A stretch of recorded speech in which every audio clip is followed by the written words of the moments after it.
Surgery కంటే hospital bill అంటేనే భయం. అదే మధ్య తరగతికి అందుబాటు ధరలో వైద్యం. Medistar hospitals. నమస్కారం, వెల్కమ్ టు ఐటీ. నేను మీ విజిత. ప్రస్తుతం మనతో పాటు ఉన్నారు ప్రముఖ ఆంకాలజిస్ట్ డాక్టర్ మోహన్ వంశీ గారు, ఒమేగా హాస్పిటల్ నుంచి. అసలు క్యాన్సర్ రావడానికి కారణాలేంటి, క్యాన్సర్ పొల్యూషన్ వల్ల కూడా వచ్చే అవకాశం ఉంటుందా, జన్యుపరంగా కూడా క్యాన్సర్ వచ్చే అవకాశం ఉంటుందా, వంశ పారంపర్యంగా ఇది క్యారీ అవుతుందా, ఇలాంటి మరిన్ని విషయాలు సార్తో మాట్లాడి డీటెయిల్గా తెలుసుకుందాం. నమస్కారం సార్. నమస్తే అండి. క్యాన్సర్ అనేది ఎందుకు వస్తుంది, క్యాన్సర్ రాగానే అసలు మొదటి లక్షణం మనం ఐడెంటిఫై చేయడానికి ఛాన్స్ ఉంటుందా, టెస్టులు చేయకుండానే క్యాన్సర్ గురించి తెలుసుకునే అవకాశం ఉంటుందా, ఇలాంటి చాలా సందేహాలు అయితే చాలా మందిలో ఉన్నాయి సార్. ప్రస్తుతం క్యాన్సర్ అనేది ఎక్కువగా వినిపిస్తోంది కదా, జనాల్లో కూడా చాలా చాలా డౌట్స్ ఎక్కువైపోతున్నాయి. ఇవాళ విన్నాం కదా, అవును సార్, ప్రిన్స్ చార్ల్స్ గారికి వారి కోడలు గారికి కూడా క్యాన్సర్. అవునవును. He is 85 and she is probably 30s, early 30s she had a cancer. So మీరు అన్నట్టు క్యాన్సర్ అన్ని ఏజ్ గ్రూప్స్ని అఫెక్ట్ చేస్తుంది, ఏది ఎక్సెప్షన్ కాదు. క్యాన్సర్ ఇన్సిడెంట్స్ మీరు అన్నట్టు ర్యాపిడ్గా పెరిగిపోతుంది. భారతదేశంలో ఐసీఎంఆర్ ఎస్టిమేట్ ప్రకారం 2022లో 15.5 lakh న్యూ క్యాన్సర్ కేసెస్ కనుగొనబడినారు. అదంతా కూడా తక్కువ అంచనానే అనుకుంటున్నాం, ఎందుకంటే cancer is not a notifiable disease. So cancer notifiable disease కానప్పుడు అన్ని క్యాన్సర్స్ వాళ్ళ నోటీస్కి వచ్చి ఉండకపోవచ్చు. ఇప్పుడు చైనా పాపులేషన్ మన పాపులేషన్ ఒకటే, మనది ఒక 2-3 కోట్లు ఎక్కువ ఉంటుంది. కానీ చైనాలో 36 కోట్ల న్యూ క్యాన్సర్స్, మనలో 36 లక్షలు, మన దగ్గర 16 లక్షలు అంటే నమ్మశక్యంగా లేదు. So mostly double that number ఉంటుంది క్యాన్సర్ ఇన్సిడెంట్స్. సో సంవత్సరానికి నా ఉద్దేశం 30 లక్షల న్యూ క్యాన్సర్ కేసెస్ భారతదేశంలోనే కనుగొనబడతాయని నేను అనుకుంటున్నాను. చాలా మంది సైంటిస్ట్ కూడా అదే బిలీవ్ చేస్తున్నారు. క్యాన్సర్ రావడానికి మీరు అన్నట్టు అనేక రకాల కారణాలు ఉన్నాయి. First most important environmental factors, life style అనమాట, అండ్ ఎన్విరాన్మెంట్. రెండోది జెనెటిక్ ఫ్యాక్టర్స్. జెనెటిక్ ఫ్యాక్టర్స్ అంటే మనందరికి కూడా విన్నాం, Angelina Jolie, famous Hollywood movie artist. వారి తల్లి గారికి ట్రిపుల్-నెగటివ్ బ్రెస్ట్ క్యాన్సర్ ఉందని తెలుసుకొని వారు చిన్నప్పుడే 30 ఏళ్ళు వచ్చినప్పుడే వారు ఆ genetic testing BRCA1 BRCA2 testing చేయించుకొని వారికి అది పాజిటివ్ ఉందని తెలుసుకొని 100% వారికి బ్రెస్ట్ క్యాన్సర్ వస్తుందని తెలుసుకొని వాళ్ళు 2 బ్రెస్ట్లు 2 ఓవరీలు తీయించేసుకున్నారు 2011లోనే. సో ఆ తర్వాత మనం చాలా రెగ్యులర్గా ఈ టెస్ట్ చేస్తున్నాం మన భారతదేశంలో కూడా. చాలా మంది మా పేషెంట్స్ అందరికీ, ovarian cancer patients, breast cancer పేషెంట్స్కి అవి ఐడెంటిఫై చేసినప్పుడు ముందుగానే రిస్క్ రిడక్షన్ సర్జరీ అంటాం. అంటే రిస్క్ తగ్గించడానికి చేసే సర్జరీ, రిస్క్ రిడక్షన్ సర్జరీ. చాలా అందరికి 2 బ్రెస్ట్లు 2 ఓవరీలు తీసేయడం జరుగుతూ ఉంటుంది. అలా తీసేయడం వల్ల అంటే ఛాన్స్ ఉండదా సార్? ఇంకా రావడానికి తక్కువైపోతుంది, బాగా 99% తక్కువైపోతుంది. సో చాలా కామన్ గా మనం whenever they are positive we counsel them and do it off. చాలా సార్లు చూస్తున్నాం ఇది చాలా రెగ్యులర్ గా. సో మొన్న మధ్యనే Hamsa Nandini, famous movie artist, Telugu movie artist, వారికి కూడా బ్రెస్ట్ క్యాన్సర్ ఉందని తెలుసుకున్నారు. వారు కూడా టెస్ట్ చేయించుకొని BRCA1 పాజిటివ్ ఉందని తెలుసుకుని వారు కూడా అనౌన్స్ చేయడం జరిగింది. తను జెనెటిక్ రిస్క్ వలన బ్రెస్ట్ క్యాన్సర్ బారిన పడి వారు ట్రీట్మెంట్ కూడా తీసుకొని సక్సెస్ఫుల్ గా సర్వైవ్ అవుతున్నారని వారు అనౌన్స్ చేయడం జరిగింది. సో ఇట్లా ఇది ఒక జన్యుపరమైన కారణం. ఇలానే colonic cancer, familial adenomatous polyposis coli అంటారు. చిన్నప్పుడే వాళ్ళకి 34 ఏళ్ళ వయసులోనే కోలన్ క్యాన్సర్స్ వచ్చేస్తాయి. ఎంటైర్ కోలన్ అంతా కూడా చిన్న చిన్న బుడిపలతో నిండి ఉంటుంది, ఏదో ఒకటి క్యాన్సర్ గా మారుతుంది అనమాట. అలాగే మెడులరీ థైరాయిడ్ క్యాన్సర్ అంటారు. పిల్లల్లో అంటే ఫ్యామిలియల్ గా చూస్తుంటాం, MEN1 MEN2 అంటారు. MEN2 మల్టిపుల్ ఎండోక్రైన్ నియోప్లేషియాలో 2లో ఈ మెడులరీ కార్సినోమా చూస్తుంటాం. థైరాయిడ్ క్యాన్సర్ ఇది కూడా వంశపారంపర్యంగా వస్తుంది. ఇది రెట్ జీన్ అంటారు, RET జీన్. ఇది కనుక ఆ ఫ్యామిలీలో ఉన్నట్టయితే ఆ పిల్లలకి 1 year లోపల మనం థైరాయిడెక్టమీ చేసేయాలి. 1 year లోపల పుట్టిన 1 year లోపల థైరాయిడెక్టమీ చేస్తే ఆ క్యాన్సర్ రాకుండా ఉంటుంది వాళ్ళకి. ఇంకా అసలు ఛాన్సే ఉండదు. సో ఇట్లా అనేక రకాలైన జన్యుపరమైన కారణాల వల్ల మనం క్యాన్సర్ చూస్తున్నాం.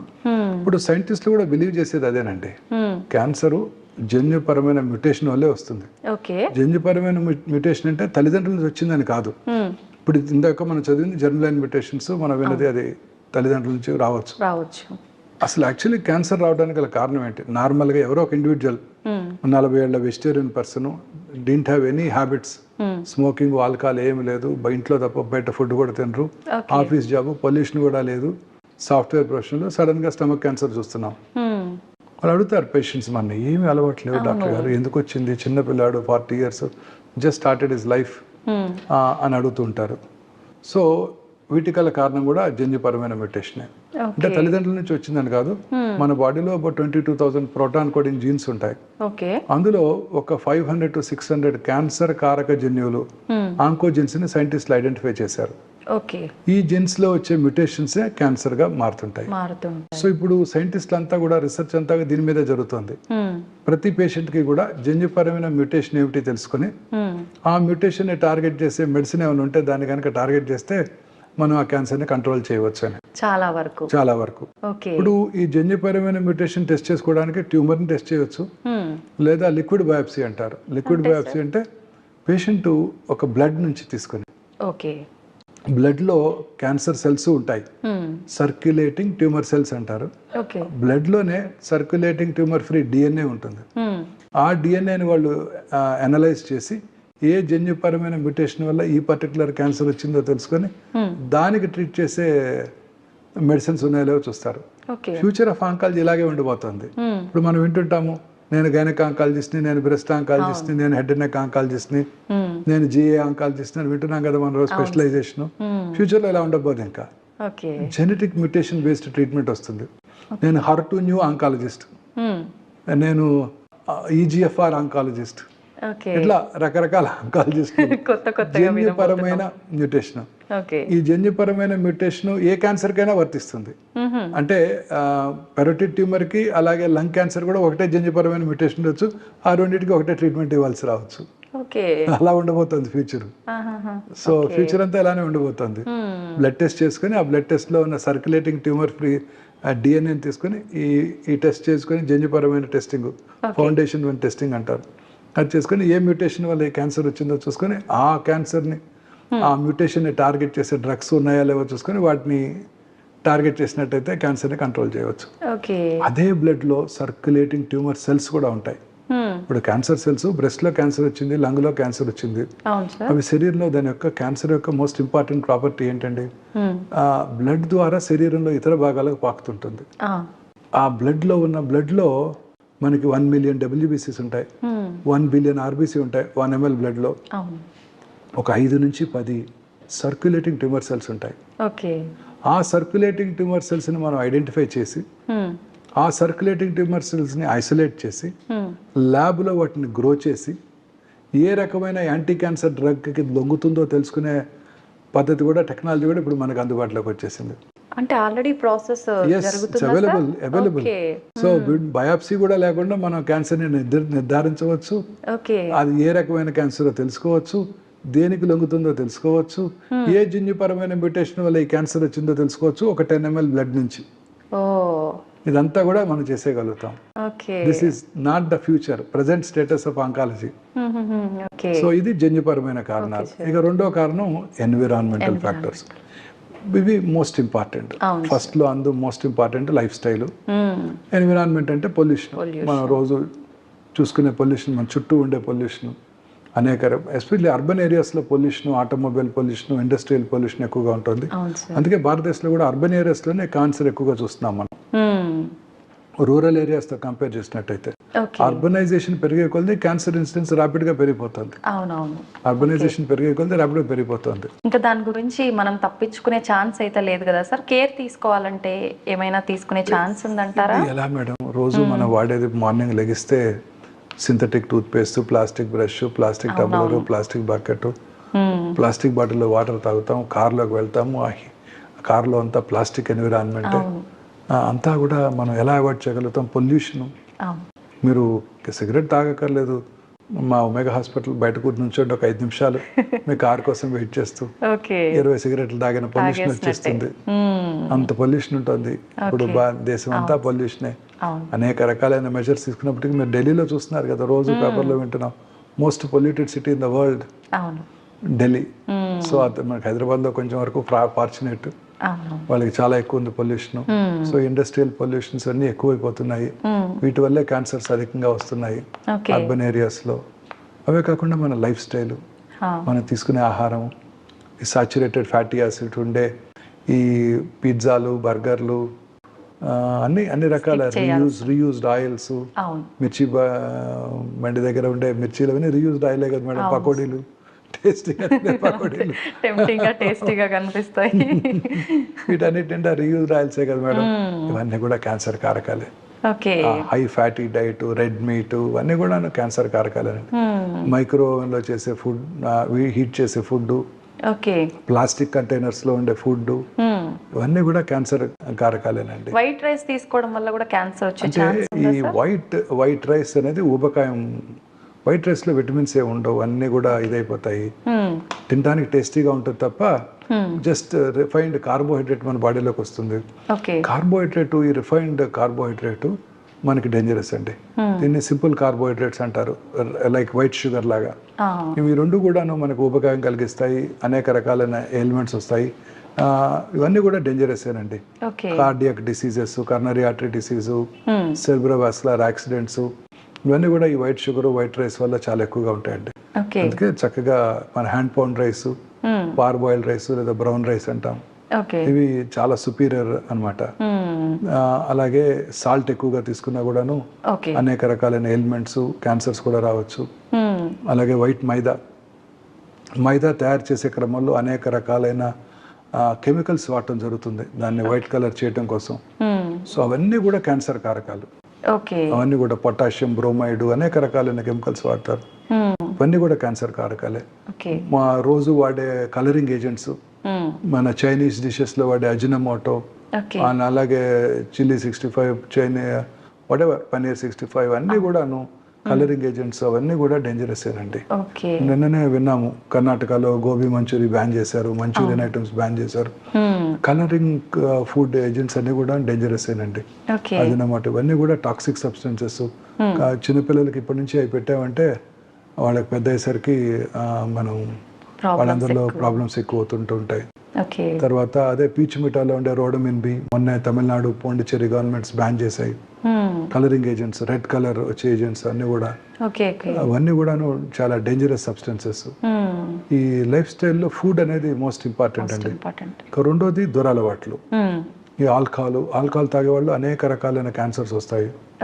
Chronic liver disease, liver cancers, oesophageal cancer, అన్నవాహిక క్యాన్సర్స్, కోలన్ క్యాన్సర్, పెద్ద పేగుల్లో cancer. And it is directly related. అంటే ఎక్కువ ఆల్కహాల్ తాగితే ఎక్కువ క్యాన్సర్ వచ్చే అవకాశాలు ఉంటాయి. అలాగే స్మోకర్స్, స్మోక్లెస్ టొబాకో, స్మోక్ చేసిన 6 సెకండ్స్లో స్మోక్లో, టొబాకోలో ఉండే 400 to 500 క్యాన్సర్ కారక పదార్థాలు, అంటే కార్సినోజెన్స్, అవి మన బ్లడ్లోకి వెళ్ళిపోయి ఆ బాడీలో ఇతర భాగాల్లో, అన్ని లంగ్సే కాదు, యూరినరీ బ్లాడరు, గర్భసించి ముఖద్వారం దగ్గర కూడా క్యాన్సర్ కలిగించగలదు. అలాగే చాలా మంది స్మోక్లెస్ టొబాకో, గుట్కాలు, కైని, తంబాకు ఇవన్నీ అంటుంటారు. ఇవన్నీ నోట్లో తింటాను, నోట్లో నములుతాను, ఊసేస్తాను, నేను దాన్ని లోపలికి ఇంజెస్ట్ చేయను, అది నాకు క్యాన్సర్ కలిగించుతాను చాలా మంది ఫీల్ అవుతుంటారు. అది నోట్లోనే కాకుండా నోటి యొక్క మ్యూకోజా నుంచి అబ్జర్వ్ చేయబడి శరీరంలో ఇతర భాగాలు కూడా క్యాన్సర్ కలిగిస్తాయి. అంత డేంజరస్.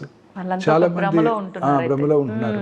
చాలా మంది స్మోకర్స్ అనుకుంటూ ఉంటారు, ఒక 20 years స్మోక్ చేసి ఆపేసి 40 ఏళ్ళు అయింది, ఇంకా నాకు రాదు క్యాన్సర్ అనుకుంటారు. లేదు, ఆ పాపం వెంటాడుతూనే ఉంటుంది. ఎప్పుడో ఆపేసినా వస్తూనే ఉంటుంది. చాలా మంది అంటారు, నేను 40 years స్మోక్ చేశానండి, నాకు ఏం ప్రాబ్లం లేదు, మొన్నే 6 నెలల క్రితం ఆపేశాను, వెంటనే క్యాన్సర్ వచ్చింది అంటారు. వాళ్ళ వైఫ్ కూడా అడుగుతుంటారు, సార్ ఇలా ఆపడం వల్లే వచ్చిందండి అని అడుగుతారు. True, very true, absolutely wrong అండి. సో టొబాకో అన్ని రకాలుగా హాని చేస్తుంది. ఇప్పుడు గవర్నమెంట్ పబ్లిక్ ప్లేసెస్ లో టొబాకోని బ్యాన్ చేశారు. సో తాగాల్సింది ఇంట్లోనే. ఆఫీస్లో తాగిన పక్కన వాళ్ళు ఎంప్లాయీస్ ఊరుకోరు కదా. సో ఇంట్లో తాగితే చిన్నపిల్లలు, వైఫ్కి, పిల్లలకి ఎస్పెషల్లీ టెండర్ ఏజ్లో వారు వదిలే స్మోకు, వారి లైటెడ్ ఎండ్ ఆఫ్ సిగరెట్ నుంచి వచ్చే ప్యాసివ్ స్మోకు పిల్లల మీద ఎఫెక్ట్ చూసి పిల్లల్లో కూడా క్యాన్సర్ కలిగిస్తుంది. అంటే ఈ పొల్యూషన్ అధికంగా ఉన్న పట్టణాలన్నీ కూడా, ఉదాహరణకి మన స్టేట్లోనే రామగుండం చూడండి, super thermal power plant, where coal is burned, open cast mines, fertiliser plant, ఇండియాలో బిగ్గెస్ట్ ఫెర్టిలైజర్ ప్లాంట్ అక్కడే ఉంది. గ్రానైట్ డస్ట్, ఈ ఇండస్ట్రియల్ టౌన్స్ అన్నిట్లో కూడా క్యాన్సర్ ఇన్సిడెంట్స్ ఎక్కువగా ఉంటుందండి. ఈ థర్మల్ పవర్ ప్లాంట్ చుట్టూ ఉన్న 1 kilometer రేంజ్లో ఉన్న వాళ్ళందరికీ క్యాన్సర్ వచ్చే అవకాశాలు చాలా ఎక్కువగా ఉంటాయండి. అయితే సార్, మనకు ఇప్పుడు సిటీలో ఇళ్ల పైనే సెల్ ఫోన్ టవర్స్ ఇలాంటి వాటి వల్ల కూడా సెల్ టవర్స్ వల్ల కూడా క్యాన్సర్ వస్తుందండి. 800 meters ఏరియాలో వస్తాయి, క్యాన్సర్స్ వచ్చే అవకాశాలు ఎక్కువగా ఉంటాయి. బట్ ఇప్పుడు గవర్నమెంట్ ఆఫ్ ఇండియా ఆ రెగ్యులేషన్స్ విధించింది. ఇంత ఏరియాలో ఉండకూడదు, దాని నుంచి ఒకటే టవర్ ఉండాలి. ఇప్పుడు అన్ని కంపెనీస్ ఒకటి చోట పెట్టేస్తున్నాయి. అలా పెట్టకుండా కొన్నే పెట్టేటట్టు దాని నుంచి వచ్చే డ్యామేజ్ కంట్రోల్ చేయడానికి కొన్ని చర్యలు తీసుకోవడం జరిగింది. సో అందువలన ఇప్పుడు అంటే there are some stringent laws to prevent it. ఇంతకు ముందులా కాకుండా government of India has realised and వాళ్ళు స్ట్రింజెంట్ లాస్ పెట్టారు, ఇలా పెట్టకూడదు, అన్ని ఒక చోట పెట్టకూడదు, సో అలా రెసిడెన్షియల్ ఏరియాలో పెట్టకూడదు అని కొన్ని లాస్ ఎనాక్ట్ చేయడం జరిగింది. అందువల్ల తగ్గింది అనమాట. మనకు ఆ టవర్స్ వల్ల ఎక్కువగా ఎలాంటి క్యాన్సర్స్ వచ్చే అవకాశం ఉంటుంది సార్? అన్ని రకాల క్యాన్సర్స్. సెల్ ఫోన్ యూసేజ్ వల్ల కూడా క్యాన్సర్ రావచ్చండి, మనకు తెలియదు ఇంకా. అందుకే పిల్లలకి డెఫినెట్ గా సెల్ ఫోన్ ఇవ్వకూడదు. చిన్నప్పటి నుంచే వాళ్ళు సెల్ ఫోన్ కి అలవాటు పడితే వాళ్ళకి ఆ సెల్ ఫోన్ నుంచి వచ్చే రేడియేషన్ కిరణాలు రేడియేషన్ ఎఫెక్ట్ చేయవచ్చు. అంటే కొత్త న్యూ సెల్ ఫోన్స్ నుంచి వచ్చే రేడియేషన్ డోస్ తక్కువగా ఉంటుందండి. బట్ ఓల్డెన్ డేస్ లో GSM 2 ఫోన్స్ లో రేడియేషన్ డోస్ చాలా ఎక్కువ. వాళ్ళకి పెరోటిడ్ క్యాన్సర్, బ్రెయిన్ క్యాన్సర్ వచ్చే అవకాశాలు ఎక్కువగా ఉంటాయని WHO 2017లోనే వార్న్ చేసింది. లక్కీగా ఆ ఫోన్స్ ఇప్పుడు అవుట్ ఆఫ్ లేవు కాబట్టి బాధ లేదు. అలాగే మన లైఫ్ స్టైల్ అండి, రాత్రిపూట ఎక్కువసేపు లేచి ఉండటం. మనం ప్రశాంతంగా రాత్రిపూట 9కో 10కో పడుకుంటే మనకి ఎర్లీ మార్నింగ్ మెలటోనిన్ అనే హార్మోన్ ఉత్పత్తి అవుతుంది. అది ప్రిఫరబుల్లీ లైట్ లేకుండా పడుకోవాలి. ఎర్లీగా పడుకొని లైట్ లేకుండా పడుకుంటే మెలటోనిన్ అనే హార్మోన్ ఉత్పత్తి అవుతుంది. సో మీరు మనం పడుకోలేదనుకోండి, రాత్రి 12 దాకా టీవీ చూస్తూ ఆ స్క్రీన్ చూస్తూ ఆ తర్వాత మళ్ళీ మొబైల్ స్క్రీన్ బ్లూ స్క్రీన్ చూస్తూ పడుకుంటే డెఫినెట్గా హార్మోన్ ఉత్పత్తి ఉండదు, క్యాన్సర్ వచ్చే అవకాశాలు ఎక్కువైపోతాయి. అలాగే ఇప్పుడు ఈ గచ్చిబౌలిలో మనం చూసే బిల్డింగ్స్ అంతా రాత్రిపూట అంతా there are well lit towers అంటే అనేక వేల మంది young girls and young gentlemen work there. వాళ్ళందరూ కూడా నైట్ షిఫ్ట్స్ లో పనిచేస్తారు. అంటే they have to because they are working for their BPO offices. So వాళ్ళందరిలో కూడా ఆ లైటెడ్ ఎన్విరాన్మెంట్ లో ఉండే వాళ్ళలో ఈ క్యాన్సర్ వచ్చే అవకాశాలు చాలా ఎక్కువ ఉంటాయండి. ఆ రిథమ్ దెబ్బతింటుంది అనమాట. పగలు పని చేసుకోవాలి, ముఖ్యంగా ప్రిఫరబుల్లీ ఎండలో కూడా ఎక్కువసేపు ఉండాలి, కష్టపడి పని చేయాలి. ఆ తర్వాత రాత్రిపూట ఎర్లీగా పడుకోవాలి, లైట్ లేకుండా పడుకోవాలి. బెడ్ లైట్ కూడా అవాయిడ్ చేయడం బెటర్ అండి. ఒకవేళ బెడ్ లైట్ తప్పనిసరి మనకి భయంగా ఉంది అనుకుంటే రెడ్ కలర్ బెడ్ లైట్ తక్కువ ఇన్ఫ్లుయెన్స్ కలిగిస్తుంది అంట. Red colour sir? మిగతా లైట్లన్నీ బ్లూ లైట్, వైట్ లైట్ ఇవి డేంజరస్. సో ఇవన్నీ కూడా మనలో వచ్చే మార్పులు, అంటే ఈ లైఫ్ స్టైల్లో వచ్చే మార్పుల వల్ల ఈ క్యాన్సర్స్ అన్ని మనం ఎక్కువగా చూస్తున్నామండి. సో ఇవి environmental factors, life style factors, genetic factors. అయితే సార్ మానసికంగా ధైర్యంగా స్ట్రాంగ్ గా ఉండే వాళ్ళకి క్యాన్సర్ వచ్చే అవకాశం చాలా తక్కువగా ఉంటుందని వింటున్నాం సార్. 100% అండి, 100%. నా పర్సనల్ ఎక్స్పీరియన్స్ అండి అది. నేను ఒక ఫుల్ పేజ్ ఆర్టికల్ రాశాను మన ప్రెస్లో చాలా లాంగ్ బ్యాక్. అది చూసి చాలా మంది నాకు ఫోన్ కూడా చేశారు. అక్కడే నాగేశ్వరరావు గారు కూడా ఫోన్ చేశారు అప్పుడు. Very correct doctor, I totally agree with you అని భోజనాన్ని పెట్టారు నాకు పిలిచి ఆ రోజుల్లోనే. I totally agree with you. ఆయన సర్జరీ చేయించుకున్నప్పుడు 1984లోనే 83లో చేయించుకున్నారు. ఎన్టీ రామారావు గారి కంటే ముందు చేయించుకున్నారు ఆయన కర్నరీ బైపాస్ హ్యూస్టన్లో. అప్పుడు ఆయన ఎక్కువ కాలం బ్రతకనని చెప్పారంట. ఆయన కార్ నెంబర్ 2002 వేసుకున్నారంట. అంటే అప్పటి వరకు నేను ఖచ్చితంగా బతుకున్నాను నమ్మకం ఆయనలో. ఆయన స్ట్రిక్ట్ డైట్ అండి, ఆయన అసలు ఏమి తినరు. ఆయన నవధాన్యాలతో చేసిన 2 రొట్టెలు పొద్దున సాయంకాలం తప్ప ఆయన చాలా స్ట్రిక్ట్ గా డైట్, ఎక్సర్సైజ్ మెయింటైన్ చేస్తారు. చెప్పారు వారి డైట్ అంతా కూడా ఆయన అప్పుడు నాకు. సో ఆయన 2012 వరకు బతికేశారు.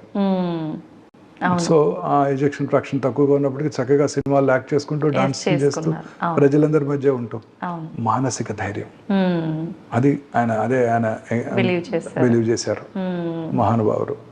సో మానసికంగా మనం ధైర్యంగా ఉంటే ఏ జబ్బు రాదండి.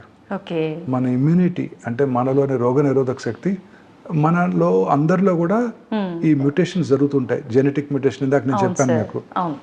మనలో ఉండే 500-600 ఆంకోజిన్స్ లో మ్యూటేషన్స్ జరుగుతూ ఉంటాయి. బట్ మన body has a mechanism to stop that. ఆ మ్యూటేషన్ జరగటాన్ని నిరోధిస్తుంది మన ఇమ్యూనిటీ బాగున్నప్పుడు. మన ఇమ్యూనిటీ బాగుండాలి అంటే మనం ప్రశాంతంగా ఉండాలి, సంతోషంగా ఉండాలి. పూర్వకాలంలో చెప్పేవారు కదా, సంతోషం సగం బలం అని. సో సంతోషంగా ఉంటే ఇమ్యూనిటీ బాగుంటుంది. ఎప్పుడు హ్యాపీగా ఉండాలి. హ్యాపీగా ఉంటే ఏ జబ్బులు రావు. కరోనా రాదు, కరోనరీ ఆర్టరీ డిసీజ్ రాదు, క్యాన్సర్ రాదు.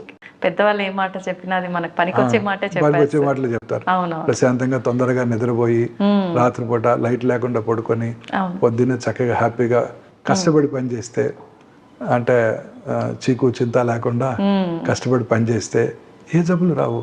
ఎంతమంది ఏ జబ్బులు లేవు కదండి. అవును సార్. ఎక్కడున్నాయి ఇన్ని జబ్బులు? లేవు. 20 ఏళ్ల క్రితం నేను 22 ఏళ్ల క్రితం బసవతారకం హాస్పిటల్ డైరెక్టర్గా నేను టేక్ ఓవర్ చేసుకున్నప్పుడు అదొక్కటే క్యాన్సర్ హాస్పిటల్. ఓకే.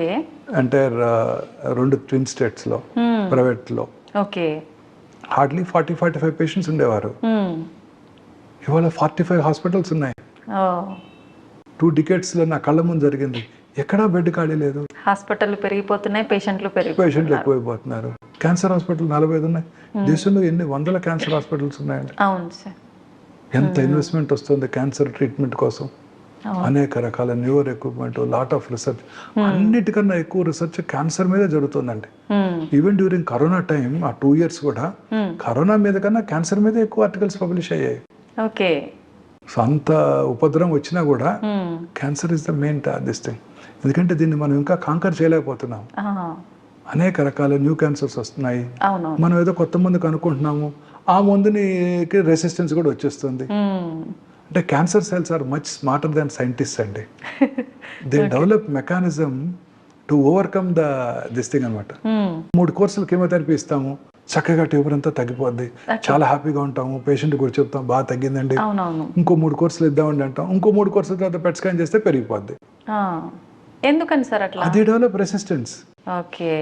అది సో ఒక సీనియర్ సర్జన్ చెప్పారు, డాక్టర్ ఎస్ఎస్ రెడ్డి గారని, very famous man surgeon. Osmania medical college principal గాను సూపరింటెండెంట్ గాను చేశారు. Well reputed surgeon. The unpredictable biological behaviour of the cancer makes the most predictable treatment unpredictable. అంటే దాని behaviour ఎలా ఉంటుందంటే ఎంత మంచి ట్రీట్మెంట్ ఇచ్చినా రిజల్ట్స్ ఎలా ఉంటాయో చెప్పలేము. మన చేతుల్లో ఏమీ లేదు. ఓకే. రూపు మార్చేసుకుంటుంది, దాని ఎలా బిహేవ్ చేస్తుందో తెలియదు. అందుకే సైంటిస్టులు అంతా దీని మీద వర్క్ చేస్తున్నారు. అంతా జెనోమిక్స్, జెనెటిక్ మ్యూటేషన్స్. మొన్నే విన్నాం ఒక బ్రేకింగ్ న్యూస్.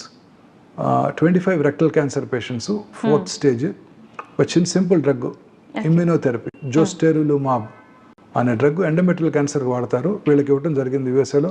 25 మంది క్యూర్ అయిపోయారు. అఫ్ కోర్స్ కొన్ని క్రైటీరియా ఉన్నాయి. మైక్రోస్టాటిలైట్ ఇన్స్టెబిలిటీ అనేది హైగా ఉండాలి వాళ్ళతో. ఇమ్యూన్ థెరపీకి లొంగుతుంది. ఇమ్యూన్ థెరపీకి లొంగుతున్నట్టయితే మనం ఇమ్యూనోథెరపీ ఇస్తే మన ఓన్ ఇమ్యూనిటీ పెరిగి ఆ క్యాన్సర్ని టార్గెట్ చేస్తుంది. సో ఫ్యూచర్ ఆఫ్ ఆంకాలజీ ఇలానే ఉండబోతోంది. టార్గెటెడ్ థెరపీలు, ఇమ్యూనోథెరపీలు అంతా కూడా. Surgical oncologist will be out of work. అంటే మాకు పెద్దగా పని ఉండదు. ఇప్పుడు క్యాన్సర్ అంటే మనం ఫందు సర్జరీ చేస్తారా, సర్జరీ చేసే స్టేజ్లో ఉందా, రాడికల్ సర్జరీ చేస్తారా, చేసిన తర్వాత కీమోలు, రేడియేషన్ ఉంటాయా, ఇంకా ఫ్యూచర్లో ఇలా ఏమి ఉండబోదు. ఫ్యూచర్ అంతా రాగానే పేషెంట్ ఆఫీస్కి రాగానే బ్లడ్ తీసుకొని, డాక్టర్ సార్ బ్లడ్ తీసుకొని క్యాన్సర్ సెల్స్ని ఏ రకమైన క్యాన్సర్ ఉందో సర్క్యులేటింగ్ ట్యూమర్ సెల్స్ని ఐడెంటిఫై చేసి దాని ల్యాబ్ టెస్ట్కి పంపించి ఏ డ్రగ్కు లొంగుతుందో తెలుసుకుంటారు. ఇటు పక్కన cancer circulating tumour free DNA తీసుకొని మ్యూటేషన్ టెస్ట్ చేయించుకుంటారు. చేయించుకొని ఆ మ్యూటేషన్ టార్గెట్ చేసే మెడిసిన్స్ ఏమైనా ఉంటాయో చూసుకుంటారు. ఇలా ఫ్యూచర్ ఆఫ్ ఆంకాలజీ మారిపోబోతుందండి. Next 10 years to come I'm sure we will conquer this cancer. కొంచెం టెన్షన్ నుంచి బయటపడొచ్చు సార్ పేషెంట్స్ కూడా. కీమోథెరపీ, రేడియేషన్ అనేసి. కరోనా రాలేదా, ఎంత డిస్టర్బ్ చేసేసింది లైఫ్ ని. అవును సార్, చాలా. ఏ డిసీజ్ ఎవరు మన పిల్లలు నమ్మరు. ఓ కరోనా వచ్చినప్పుడు మనం కూడా స్పెయిన్ లో ప్లేగ్ వచ్చి 38 లక్షల మంది చచ్చిపోయారు అలా వింటూ ఉండేవాళ్ళం. అలాగే పిల్లలకి మన ముందు జనరేషన్ లో కరోనా వచ్చి లక్షల మంది చనిపోయారు, ప్రపంచం మీద కోట్ల మంది చనిపోయారు అనుకుంటూ ఉంటారు. అయితే సార్ మనం ఎటువంటి జబ్బులైనా సరే రాకుండా ఉండాలంటే మీరు చెప్పినట్టుగా టెన్షన్ లేకుండా మంచి లైఫ్ లీడ్ చేస్తూ మంచి ఫుడ్ తీసుకొని ఇమ్యూనిటీ పెంచుకుంటే బాగుంటుంది. దురలవాట్లకు దూరంగా గ్రీన్స్, ఫ్రెష్ ఫ్రూట్స్, దాని నిండా plenty of nutrients, plenty of antioxidants, cancer రాకుండా చేసే ఉంటాయి. Fresh vegetables, kiwi fruit, dragon fruit తినక్కర్లా. మన ఊళ్ళో దొరికే బొప్పాయికాయ, రేగికాయలు, న్యాచురల్ ఫ్రూట్స్ మన దగ్గర దొరికే. ఆకుకూరలు, పాలకూర, తర్వాత గ్రీన్స్, వెజిటబుల్స్ ఎక్కువగా తీసుకుంటూ ఈ రెడ్ మీట్కి దూరంగా ఉంటూ యాక్చువల్గా నాన్ వెజ్ తినే వాళ్ళలో ఎక్కువగా వస్తుంది అని వింటున్నాం సార్, నిజమేనా సార్? తప్పకుండానండి. రెడ్ మీట్ తినే వాళ్ళ క్యాన్సర్ ఎక్కువ వస్తుంది. ఓకే. రెడ్ మీట్కి దూరంగా ఉంటూ, రెగ్యులర్గా ఎక్సర్సైజ్ చేస్తూ, దురలవాట్లకు దూరంగా ఉంటూ, ఓకే, మానసిక ఆందోళనకు దూరంగా ఉంటూ, ప్రశాంతంగా ఉంటూ, లీన్ బాడీ మాస్ మెయింటైన్ చేస్తే, అంటే ఊబకాయం రాకుండా సన్నగా ఉంటే క్యాన్సర్ నుంచి కూడా దూరంగా ఉండొచ్చు. పర్సనాలిటీ కూడా క్యాన్సర్ కి. ఊబకాయం ఉన్న వాళ్ళు అనేక రకాల క్యాన్సర్స్ వస్తాయండి. స్త్రీలలో ఊబకాయం ఉన్న వాళ్ళు బ్రెస్ట్ క్యాన్సర్, స్మోక్ చేసే స్త్రీలలోను, ఆల్కహాల్ తాగే స్త్రీలలోను, రాత్రిపూట లైట్స్ కింద పనిచేసే స్త్రీలలోను, ఒబీసిటీ ఉన్న వాళ్ళలోను, వీళ్ళలో బ్రెస్ట్ క్యాన్సర్, ఎండోమెట్రియల్ క్యాన్సర్, అంటే uterine body cancers, colon cancers ఎక్కువగా వచ్చే అవకాశాలు ఉంటాయి. అవి మూడు కూడా దగ్గర బంధువులు. Breast, ovary, uterus. ఒకటి వచ్చిన వాళ్ళకి బ్రెస్ట్ క్యాన్సర్ వచ్చిన వాళ్ళకి ఓవరీ యూట్రస్ వచ్చే అవకాశాలు ఎక్కువ. అలాగే ఓవేరియన్ క్యాన్సర్ వచ్చినా, ఎండోమెట్రియల్ క్యాన్సర్ వచ్చినా బ్రెస్ట్ క్యాన్సర్ వచ్చే అవకాశాలు ఎక్కువ. ఓకే. అయితే చిన్న పిల్లల్లో కూడా క్యాన్సర్ వచ్చే అవకాశం ఉంది అంటున్నారు. చాలా కామన్ గా చూస్తామండి చిన్నపిల్లల్లో. ఎందుకని సార్ చిన్న పిల్లల్లో కూడా ఎందుకు అనేది కారణం తెలియదు. జన్యుపరమైన మ్యూటేషన్. అది తల్లిదండ్రుల నుంచి వచ్చిందని కాదు. జన్యుపరమైన మ్యూటేషన్ అంటే తల్లిదండ్రుల నుంచి వచ్చిందని కాదు. We really don't know what is the cause. పిల్లల్లో బ్లడ్ క్యాన్సర్స్ ఎక్కువగా చూస్తుంటాం. Blood cancer. But good thing ఏంటంటే పిల్లల్లో వచ్చే బ్లడ్ క్యాన్సర్స్ క్యూర్ అయ్యే అవకాశాలు ఎక్కువ ఉంటాయి. కంప్లీట్ గా క్యూర్ అవుతాయా సార్? ఓకే. చాలా, అందుకే చాలా మంది చాలా చోట్ల పీడియాట్రిక్ ఆంకాలజీ సెంటర్స్ అన్ని కూడాను చాలా యాక్టివ్గా ఉంటాయి. వాళ్ళకి మందులు కూడా డొనేట్ చేస్తుంటారు. ఎందుకంటే హ్యాపీగా చిన్నపిల్లాడి బ్రతికి 30 ఏళ్ళ తర్వాత గుర్తు పెట్టుకుంటాడు. అడియార్ క్యాన్సర్ ఇన్స్టిట్యూట్లో కూడా పీడియాట్రిక్ వింగ్ ఉండేది. సో అక్కడంతా కూడా పిల్లలు చాలా యాక్టివ్గా పిల్లల కోసం, అప్పుడు వాళ్ళు కూడా ఫ్రీ ట్రీట్మెంట్ పిల్లలందరికీ అక్కడ. ఓకే. అనేక రకాల సబ్సిడీలు ఇచ్చేవాళ్ళు. డాక్టర్ శాంత గారు, డాక్టర్ కృష్ణమూర్తి గారు.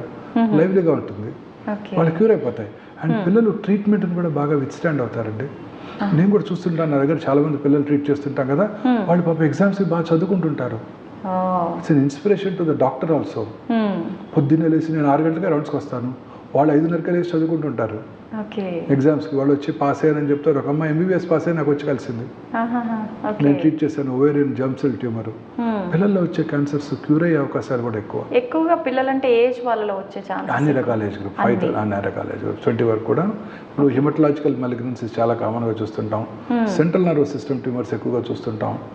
అలాగే సాఫ్ట్ టిష్యూ ట్యూమర్స్ ఎక్కువగా చూస్తుంటాం. జర్మ్ సెల్ ట్యూమర్స్ ఓవరీలోను, టెస్టిస్లోను చూస్తుంటాం. ఇవన్నీ కూడా క్యూర్ అయ్యే అవకాశాలు ఎక్కువ. మనకి ఇట్స్ వర్త్ ట్రీటింగ్ దెమ్. వాళ్ళ మీద ఇన్వెస్ట్ చేయటం, కొంచెం ఏదైనా సబ్సిడీ ఇచ్చి ట్రీట్ చేయటం వర్త్ ఇట్. ఎందుకంటే మన కళ్ళ ముందు పెరుగుతారు, వాళ్ళు బాగా చదువుకుంటారు. వచ్చినప్పుడే కష్టం చూశారు కాబట్టి వాళ్ళకి తెలుస్తుంది. అయితే పెరిగే పిల్లలు కదా సార్, చాలా గ్రాటిఫైయింగ్ గా ఉంటుంది. అనగానే ట్రీట్మెంట్ ప్రాసెస్ లో పెద్దవాళ్ళే తట్టుకోలేక పిల్లలు చాలా బాగా తట్టుకుంటారు. అసలు ఏం సైడ్ ఎఫెక్ట్స్ ఉండవు వాళ్ళకి. ఓకే. అసలు ఏమి ఉండవు వాళ్ళకి. పిల్లలకున్న ఇమ్యూనిటీ మనకు ఉండదు కదా. ఉండదు సార్. అవును. వాళ్ళకున్న పవరు ఉండదు వాళ్ళకి. సో వాళ్ళు చాలా బాగా తట్టుకుంటారు. కీమోథెరపీ అద్భుతంగా విత్స్టాండ్ అవుతారు. ఓకే. చాలా లైవ్లీగా. అసలు వాళ్ళు ఎక్కడా కూడా అది కనపడదు. ఆ ఇంజెక్షన్ ఇప్పుడంతా కీమో పోర్ట్ వచ్చింది కాబట్టి పెయిన్లెస్గా ఇవ్వగలుగుతున్నాము. చాలా అద్భుతంగా రియాక్ట్ అవుతారు, రెస్పాండ్ అవుతారు, తట్టుకుంటారు. పెద్దలే బాధపడుతుంటారు పిల్లలకు వచ్చిందని. బట్ వాళ్ళకి తెలియదు కదా చిన్న వయసులో ఆ డెలికేట్ అనగానే ఇంకా అంటే డెత్తే అన్న ఒక థాట్ లోనే ఉండిపోతారు సార్ చాలా పెద్దవాళ్ళు. చిన్నవాళ్ళకి తెలియదు కదా. సో వాళ్ళు మానసికంగా ధైర్యంగా ఉంటారు, క్యాన్సర్ కూడా జయిస్తారు. అది కూడా ఇంపార్టెంటే. ఇది క్యాన్సర్ వచ్చిందని కూడా ఆ పిల్లాడికి తెలియదు. ఇది డెడ్లీ డిసీజ్, తల్లిదండ్రులు ఎంత ఖర్చు పెడుతున్నారని కూడా వాళ్ళకి తెలియదు. వాళ్ళు హ్యాపీగానే ఉంటారు. వాళ్ళకి ఏం తెలుసు, ఏదో హాస్పిటల్కి వస్తారు, ట్రీట్ చేసుకుంటారు, వెళ్ళిపోతారు. చాలా బాగా రెస్పాండ్ అవుతారండి. అన్యూజువల్గా ఉంటుంది. మీరు వాళ్ళని చూస్తే మీరే ఆశ్చర్యపోతారు. చాలా బాగా కీమోథెరపీ తట్టుకుంటారు. మోస్ట్లీ కీమో సెన్సిటివ్ ట్యూమర్సే ఉంటాయి. అద్భుతంగా రెస్పాండ్ అవుతారు, పెరుగుతూ ఉంటారు, బాగా చదువుకుంటారు, హెల్తీగా యాక్టివ్ అయిపోతారు వాళ్ళు. అసలు ఇట్స్ ఒక డిఫరెంట్ ఎక్స్పీరియన్స్ అండి. చాలా బాగుంటుంది వాళ్ళతో. క్యూర్ అయిపోతాయి వాళ్ళు. పెద్దవాళ్ళు అయినాక మనకు గ్రాటిఫైయింగ్ ఉంటుంది వాళ్ళని చూస్తే. 15-20 ఏళ్ళ తర్వాత వాళ్ళని చూస్తే మనకి చాలా సాటిస్ఫైయింగ్గా ఉంటుంది. అమ్మయ్య, ఒక పిల్లాడిని క్యూర్ చేశారు, నా ముందున్నాడు